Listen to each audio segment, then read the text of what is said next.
and I'll build you a home in the valley. We're back on Route 66. Quite a beautiful sight out here in the desert, isn't it? It almost makes me feel like Christmas. Maybe that explains these Christmas ornaments. My friends, welcome to Arizona. I always say if you're gonna ride through one state on old Route 66, make it Arizona. Look at how beautiful the landscape is. Look at that windy, twisty old section of Route 66. This chunk of road we're following now is a particularly old section of the Mother Road, predating Route 66 by quite a few years. And it's leading us directly into the Old West. There's a couple of movies I recommend watching before you head out on Route 66, one of which is The Grapes of Wrath, detailing the Okies' struggle during the Dust Bowl and making their way out to California on old Route 66. And the other one, just in general, is John Ford's 1962 epic How the West Was Won, featuring none other than Debbie Reynolds, Princess Leia's mom. And right now, we're headed to a town that was used in that movie. Oatman, Arizona is an old mining town, and the mines may be all played out, but there's still plenty of gold here. How you doing out there, fellas? How you doing? Oh, look at the little baby. You're all grown up now. Look at this. Oatman, Arizona was an authentic Old West mining town with prospectors and everything. And after the mines were done, the prospectors all packed up and left, but they left their mules right here. Oh, and those mules on the side of the road, that's just the beginning. Side note, please always drive very slowly when you're approaching Oatman, Arizona, because there's always burros out here. By the way, they're burros, they're little donkeys. They're not mules. Sorry about that, horse lovers. Look at these little donkeys causing all kinds of traffic problems in the town. They know they bring the tourists, so they know who's in charge. No thanks, I don't need my windows cleaned. Now, Oatman's a place that I have been to before, but how could I resist this Route 66 gold? This place is amazing, and it's full of all that kind of old school touristy goodness that I love. Not to mention a lot of legitimate Route 66 and Old West history. I can't tell where we're going anymore, but I know it's somewhere good. Look at the candy shop here getting overrun by cactus, hand-painted creative little details here. Just look at the door right there. No. Look at those candy pieces up above the door. That is awesome. And of course, who could resist these guys? The local troublemakers. How you doing down there, buddy? Good to see that old Lampwick has done pretty well for himself. I love all the burros and burritos out here. They're very colorful and charming, and a lot friendlier than you'd expect. Just don't stand too close behind him. Not only because you don't want to get kicked, but you definitely don't want to get pooped on. Now these donkeys, these burros here, are all feral. That means nobody owns them. They're basically wild. There's an estimated 500 of them who wander around the local hillsides, but they always know where to come back for some delicious free alfalfa. Isn't that right, little guy? Yes, it is. The people here love them and take care of them because they know that people from around the world come to Oatman just to see these wild burros. Okay, there's about 10 minutes to high noon. And like any good town in the Old West, at high noon, there's gonna be a gunfight. Look at this donkey blocking traffic here. Man, a lot of the stuff that's been closed every other time I've been here is open this time. It's actually really nice to see the place be busy. Okay, look at this. You see that hotel building right there and these smaller buildings in the background? This right here is the part of town used in How the West Was Won. Debbie Reynolds, John Wayne, Jimmy Stewart. It's considered the last of the old-timey epic westerns, and it was filmed with a very wide angle because it was 3 different strips of film, 3 cameras, a Cinerama process or whatever it was called. So in the movie, when the hotel here is on the left side, you can see all the way over to that building being on the right-hand side. That's pretty awesome. In 1962, that was the Gold City Hotel for the movie. And look at this. In the movie, this was the Gold City Mines offices, but in real life, the 1900 Oatman Schoolhouse. Now, Route 66 had long left Oatman by 1962, so I bet the people of the town were pretty glad to have the movie people come through. How the West Was Won was a very popular film, so it probably brought quite a few tourists to town. Oh snap, I believe it's high noon. Time for me to leave the set of Gold City and see what's going on down the street. Let's just hope I don't step in anything. Wouldn't want to make a jackass out of myself. Who are we kidding? It's too late for that, huh, buddy? Oh, you know what I'm talking about. Uh-oh. Here they go. Oatman is kind of narrow and hazardous and hard to pass through at the best of times, but they're gonna do this gunfight in the street. They're gonna block up traffic for miles. Worth it. Hey, you want this, huh? Come and get it. Uh-oh, here comes the sheriff. This town not even supposed to have a sheriff. Yeah, first day on the job. Look at this, the Burros want to be part of the show. These your deputies? Nothing wrong with a little improv. Hey, how about that? The sheriff got him. That is pretty cool, and all the proceeds they raise from passing the hat around go to the Shriners Children's Hospital, which is cool because I donate money to the Shriners Children's Hospital, which means we're on the same side. Here you go. They treat children with serious conditions, spinal conditions, burn victims, things like that, and they never turn away any children because of money. According to those cowboys over there, so far the gunfights in the streets have raised $90,000 for those kids. I'm glad my sunglasses are on because it makes my eyes sweaty with respect. All right, as much as I love Oatman, I don't want to linger too long somewhere where I've been many times before with you guys. So I'm gonna head into this store that looks like it was really meant for me. See? I don't do none of those things in my videos, at least not often. They've got a lot of great stuff in stores like this. Wasn't expecting garden gnomes in the Old West, but fair enough. I love souvenir shops, and I especially love the hand-painted artwork in between them. That right there is some serious old school Americana. Oh yeah, the gift shack. That sounds good. This is my favorite store in the whole town. Look at all this stuff. Wow. The woman inside told me they bring those things all the way from Mexico. Huh. What's this? I don't see anything. Okay, goodbye, beautiful donkey friends. I've got to be moving along there, fella. Now, don't be sad. I'll be back again someday. It's no use. It's impossible to cheer up Eeyore. Oatman, Arizona is one of the coolest stops on Old 66. Of course, Route 66 didn't go through Oatman for all that long. In fact, it was realigned later and the town was completely bypassed. And it's not just because the bottleneck of traffic in downtown Oatman down there that it was moved away. There were some other things that travelers wanted to avoid. Some things that even today are slightly terrifying. The next 10 miles after Oatman on Old Route 66 are some of the most beautiful miles I've ever seen, but also some of the most twisty and turny and terrifying. We are talking hairpin turns and cliffs with no guardrail. It's narrow, it's windy, it's extremely dangerous. The speed limit drops down from 15 to 10 miles an hour in a lot of places. Very deadly, very dangerous switchbacks. I mean, just look at that. How often do you see that? See the road? And like I said, no guardrails. Look down there and you'll see some wreckage from cars who didn't quite make the trip. You got an old 1960s orange car down there, and there's a bumper from a very modern pickup truck. This is not a place you want to mess around with, and it only gets worse. Switchback after switchback, climbing higher and higher and higher, all the way up to Sitgreaves Pass. By the time you get to the top of this road, you'd be forgiven for thinking that you've accomplished something truly awesome, and you're rewarded with one heck of a view. Right up there, it's the summit, Sitgreaves Pass. Elevation 3,550 feet. You know what's crazy is that it's enough of an ordeal just to get up here. So just imagine what it would be like to live up here, much less open an ice cream stand right here. Check out this old historic photo here, and then look in the background right here, right on this very spot, was the craziest ice cream stand in the world. Up until 1967, this right here was the site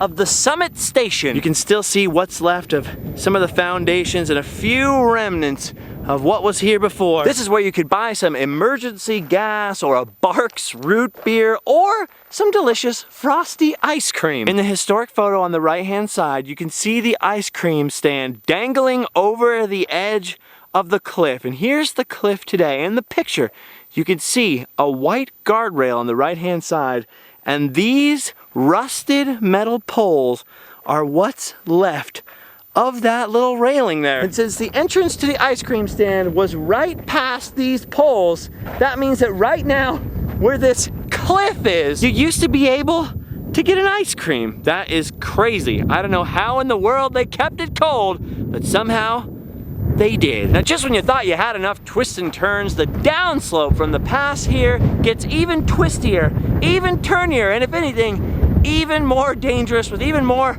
cliffs and hairpins. But if you survive the drive, it's well worth the journey to see what's up next. It can be hard to spot, but all along the side of the highway here are the remains of the older Beals wagon road that was part of the National Old Trails that inspired Route 66 coming through this area at all. Dude, imagine taking a wagon pulled by a horse through this terrain. That would not be that fun. Those aren't the only roadside relics over here. After a few more twists and turns along the highway, you'll find yourself face to face with the remains of Ed's Camp and the Cactus Cafe. Ed's Camp is basically exactly what it sounds like. Before modern motels or even those little cabins and auto courts, automobile travel meant camping, and that's exactly what you did here at Ed's Camp. The little cafe here, the Cactus Cafe, was named after a giant saguaro cactus that used to be right over there next to Ed's Camp. Like Ed's Camp and the Cactus Cafe itself, that cactus has long ago bitten the dust, but it's nice to see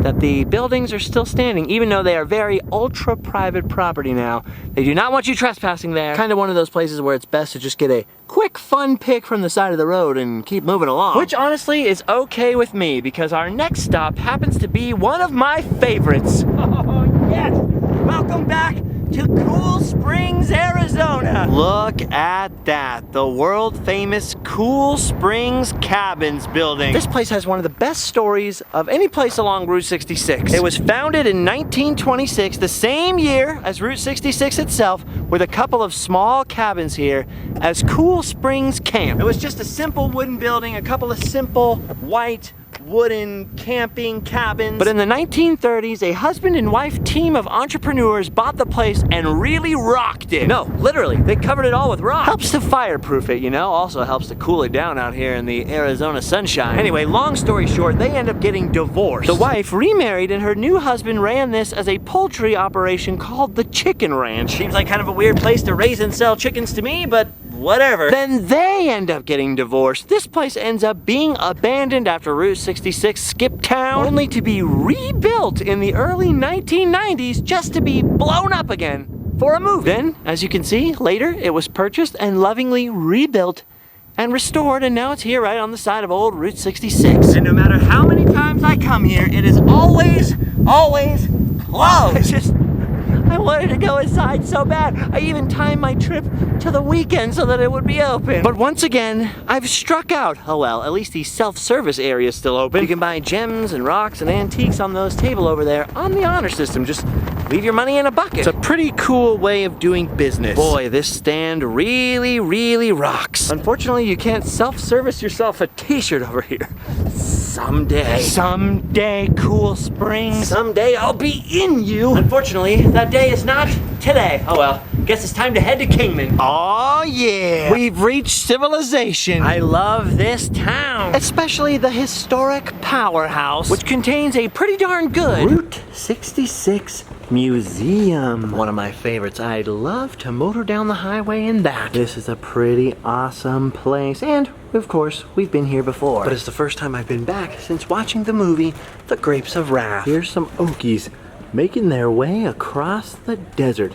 They don't look too happy. Dust Bowl got their farm. Grandma's okay though. She's got some apples. They've seen some hard times, but I think they're gonna be okay, as long as they don't accidentally back up over baby. Look at that. Thousands of people made their way west through Kingman on Route 66, looking for better land and better opportunity. During the 1930s, my grandpa actually drove trucks between St. Louis and Los Angeles quite a few times. So it occurs to me that he traveled up and down the Mother Road during the Grapes of Wrath era. Man, the stories he could have told us if only any of us had asked. Imagine making your way across that desert we passed through earlier in this. That would be pretty hardcore, although it'd be a lot better than taking one of these. Oh, concern it, my dogs are barking. Yep, this museum is good times, but there's more to see. Right over here across the road from the powerhouse, a former Shell station has turned into a full-fledged Route 66 attraction. Once upon a time, it looked like this, but nowadays it's known as Mr. D's. And from what I'm told, randomly once, Oprah Winfrey visited this place and declared that they had the best root beer in the world. Well, how can I not try some now? Whoa, holy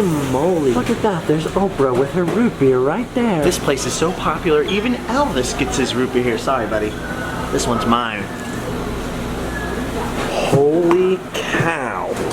That is the best root beer I've ever had. I'm not even kidding you. That root beer is friggin' fantastic. Check out all these places selling old vintage cars. I was gonna say those are awesome, but apparently they're just okay. Man, it's not too often that you see a car lot like this, although I'm assuming that car lots looked a lot like this back in the day in Kingman. Look at all these. I am not mechanical, nor do I have any really mechanical friends. No friends who are mechanics at this time, or I would be sorely tempted to buy something like that. Look at that. That's the kind of Chevy you drive to the levee. All right, Kingman has a ton of stuff to see, and I'll be back this way again to see it, because I really love this town. It really feels like home, especially at my favorite motel here, the El Trovatore. It's a really cool, old school motel being restored right now with themed rooms. I've stayed here a couple of times, and it does not get more authentic than this. Plus the owners, Sam and Monica, are like super ridiculously nice. Just gotta watch out for crazy drivers. Hey, Mr. Magoo, slow down, slow down! Whoa, watch where you're going, blind driver! Oh man, now I'm gonna have to call my insurance company. If you're coming through Kingman, you definitely gotta stay at the El Trovatore. At night, they light up that huge neon tower up there. The owners have been restoring this place for 5 years, all DIY. They gave up their house, they gave up their other businesses just to do this. Some of the rooms are all decked out with theming. Last night, I stayed in the Marilyn Monroe room. Not a bad way to spend an evening in there with Marilyn Monroe all night. When I was here, they only charged me $66, you know, for Route 66 plus tax, but still, symbolically, $66. It's not the Hilton, but it's better than the Hilton because it's all original in there. Old original tile, all cool. New flooring though. Nice clean beds. And you get to stay at one of the first motor courts in Kingman on old Route 66. Very historic place. Look it up. The El Trovatore. We've been here before and we'll be here again. The owner, Sam, and I were having a conversation this morning, which is pretty cool. You see, Sam is from Israel, which is already awesome because there's an immigrant right there making the American dream come true right off old Route 66. And he was telling me a little bit about his family story and what it was like for his dad in Europe, you know, during World War II and everything. He was telling me that he learned from his dad that whatever it is that you're saying, like someday I really dream of doing this, whatever that is, do it now. Live your dream now. Life is short. You never know if you're gonna get another chance. He and his wife gave up everything they ever knew and everything they ever had to run that business on old Route 66. And he meets people from around the world every day. I was in there this morning with someone from the Ukraine, people from the Netherlands. It was pretty awesome. Guys, living his dream. How epic is that? We gotta keep Route 66 alive for the next generation. The lovers, the dreamers, and me. And now we're finally headed north out of Kingman, Arizona, back on old Route 66. Actually, on a part of old Route 66 I've never traveled. The part that on the map most closely resembles the road to Radiator Springs. For quite a long stretch, there's not much to see until all of a sudden, what the heck is this? It appears we have a case of Giganticus Headicus. This is why Route 66 will never die, because some old towns and old attractions disappear, and then some new ones pop right out of the ground. Hello? Squidward? Squidward, are you home? Look at the size of this gargantuan noggin! Hear that? He's not saying anything. I just wanted to have a conversation with this giant. Turns out he's a little too big-headed. This is so great. The View Grill. Obviously, this is an old motel. You can see some units right there and an old filling station that's been converted to a little information center and a grill. Check out this old payphone. That's useful out here because there is no cell phone reception. Clearly some local artist has revived this mid-century masterpiece. Look at these old gas pumps and check out Herbie the Love Bug. Okay, this is freaking awesome. You can own your own Giganticus Headicus. Turns out Giganticus Headicus is the work of an artist and sculptor by the name of Greg Arnold, I think, if I'm remembering that right. And he's got a lot of other pieces out here, including the wishing bell. You too can experience this sound on a constant and daily basis for only $2,000. It's pretty cool. And check this out, a free paper version of Giganticus Headicus. I am gonna buy the little statue version on my way back, but the woman inside let me know that since I don't have any cash on me, that the artist wouldn't get part of their commission, and it would be heavy to carry the whole way. So I got this little paper-free version instead. Looks just like them. See folks, if you want to get ahead in life, you gotta come down Route 66. Man, I was not expecting that last stop, but here's a stop that I was expecting and have been waiting for a long time. Welcome to Hackberry, Arizona, or what's left of it. I'm not sure what a hackberry is. Maybe it's one of these things on this plant here, but this is the town of Hackberry, which is home to a world-famous Route 66 attraction, the world-famous Hackberry General Store. Look at that. It's sort of a twisted, inverted, northern Arizona version of Mayberry out here, an old ghost town, once pretty much abandoned and left to rot until all of a sudden, a very special guy wandered into Hackberry and purchased the old abandoned North Side grocery building here and reopened it as the Hackberry General Store, creating something very iconic. Not only was this place in the movie Easy Rider, before it was the Hackberry General Store, just when it was an abandoned building, I think, but pictures of the Hackberry General Store appear in every documentary about Route 66, on tons of postcards, tons of books, tons of posters. Got a Route 66 calendar? Hackberry General Store is probably in there. And the fella who reopened this knew a thing or two about creating a tourist attraction because he was the son of the guy that invented the corn dog. Of course, Bob Waldmeyer, that's the guy, was also an amazing artist in his own right, but perhaps his most lasting piece of art is the Hackberry General Store. Ooh, awfully windy out here, but it's really lending itself to the atmosphere. Listen to that.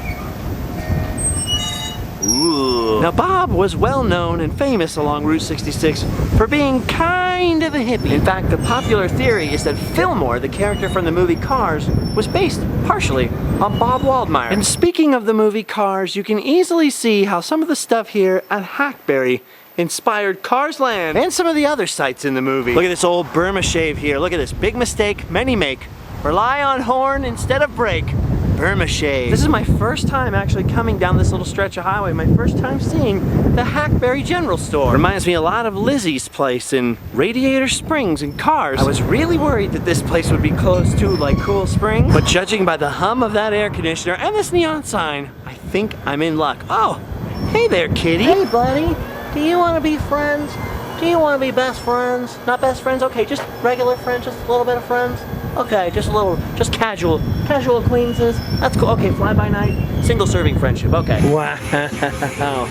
And it's just as epic on the inside. This is awesome. This is my favorite thing. Historic structures saved by strange entrepreneurs. Part history, part kitsch. 100% Americana. Dude, look at all these magnets. And here's the best one. I love stuff like this where you leave $1 with your name, or leave a pin from where you're from. I think Anaheim's pretty well covered.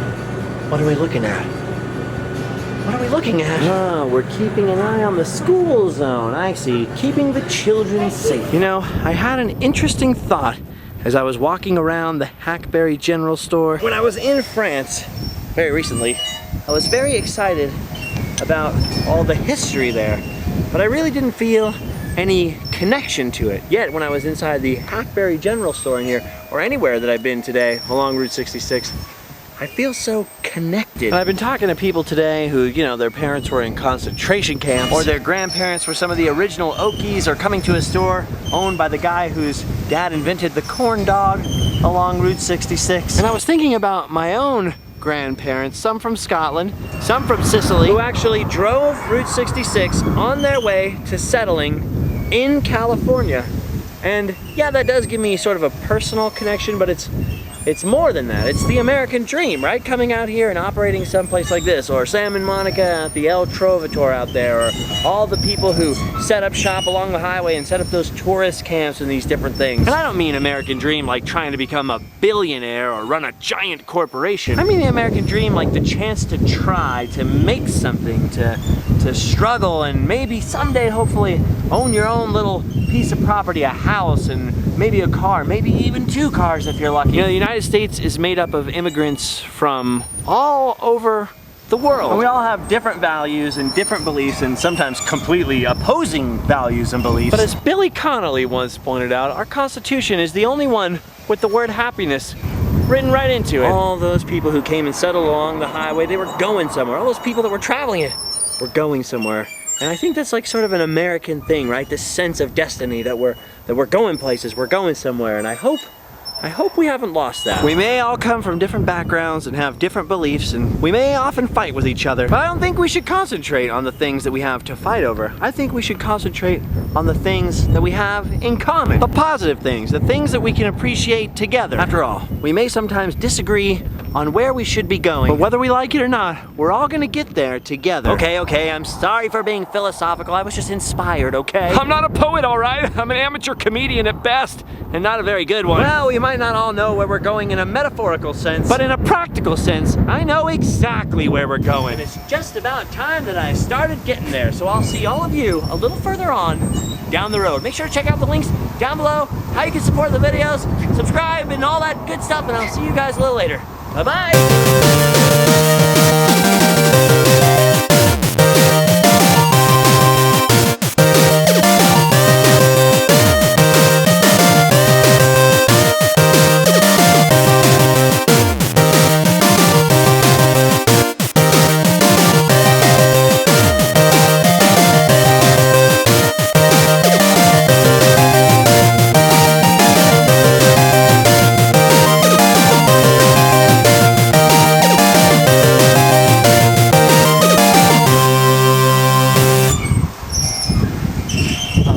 Creaky sign, oh creaky sign. Oh, how I love you. Creaky sign. Your sound is like finger nails on a chalkboard made of stuff. Oh, squeaky sign. Oh, squeaky sign.